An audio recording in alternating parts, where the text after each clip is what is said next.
Halo, perkenalkan nama saya Mingki Anantasnae, NIM 1420121033R.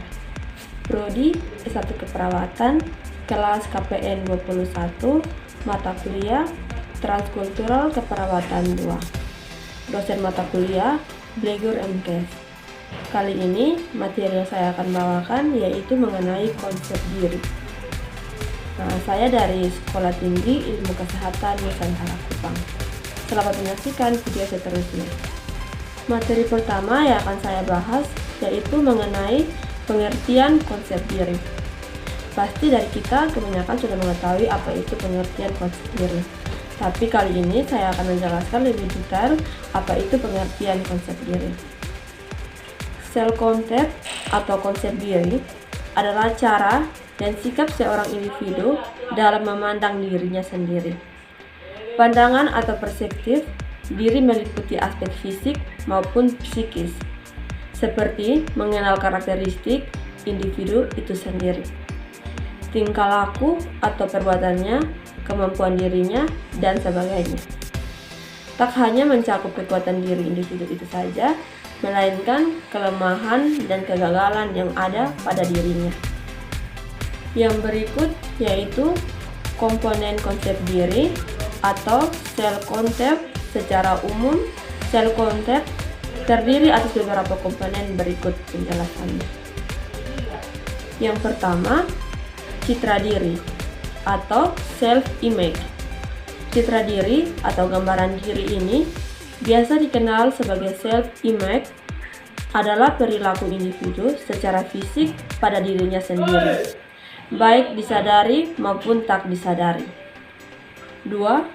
Ideal diri ideal. Diri adalah persepsi seorang individu mengenai bagaimana individu tersebut semestinya berperilaku berdasar pada standar pribadinya dan terkait dengan cita-citanya. Yang ketiga yaitu harga diri atau self-esteem atau harga diri, biasa disebut sebagai self-esteem. Ini adalah persepsi seseorang individu akan hasil yang dicapainya dengan menelaah seberapa banyak kesesuaian perilakunya dengan ideal dirinya. Yang keempat yaitu peran diri peran.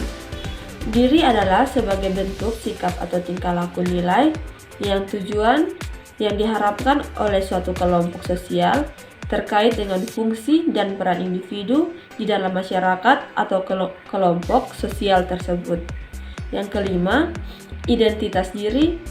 Identitas diri adalah kesepakatan individu terhadap dirinya yang dihasilkan dari pengamatan dan penilaian dirinya dengan menyadari bahwa dirinya itu memiliki perbedaan dengan individu lain.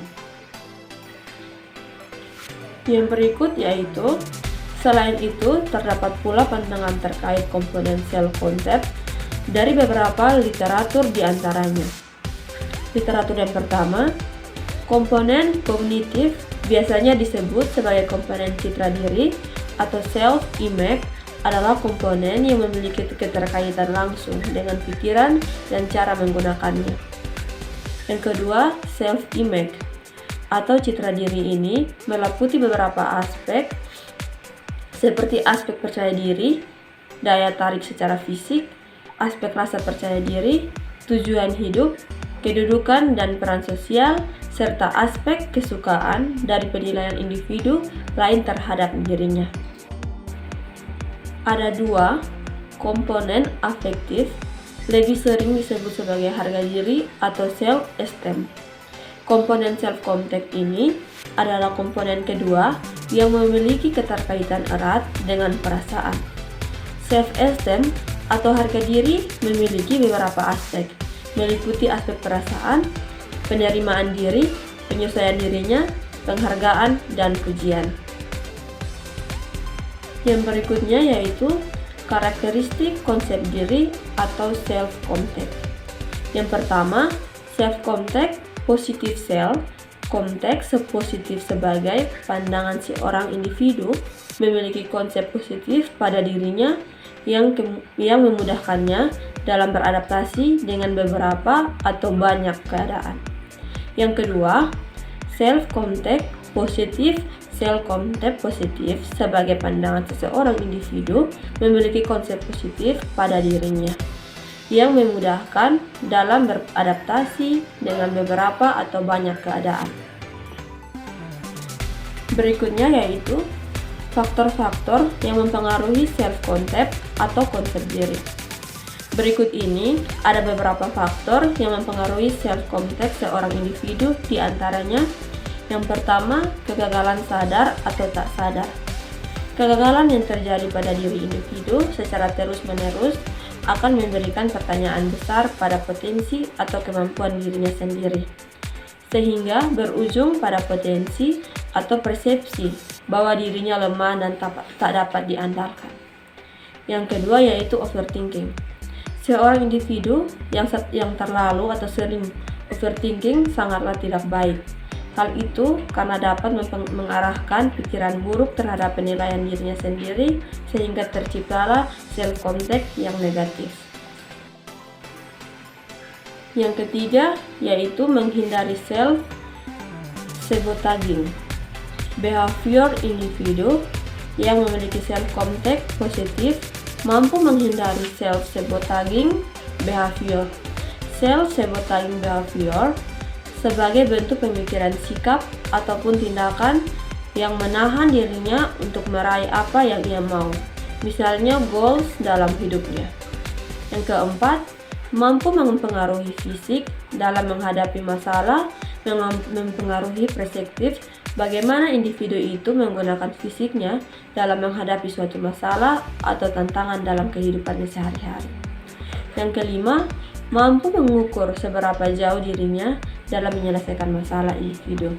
Yang memiliki self-concept positif akan mampu menentukan seberapa jauh ia dapat keluar dari zona nyaman yang dalam menyelesaikan masalah. Akhir dari penjelasan saya ini, saya mencakup kesimpulan dari self-concept. Self-concept adalah pandangan dan penilaian individu pada dirinya sendiri. Hal ini berguna sebagai landasan berperilaku dan menyesuaikan diri dengan lingkungannya. Maka dari itu, ciptakanlah self-concept yang positif agar mampu membentuk kepribadian yang baik. Itulah pembahasan lengkap mengenai self-concept, mulai dari pengertian, komponen self-concept, karakteristik, faktor-faktor yang mempengaruhi self-concept, hingga pentingnya self-concept untuk diri sendiri. Baik, penjelasan saya mengenai konsep diri telah selesai. Sekian dan terima kasih. Semoga bermanfaat.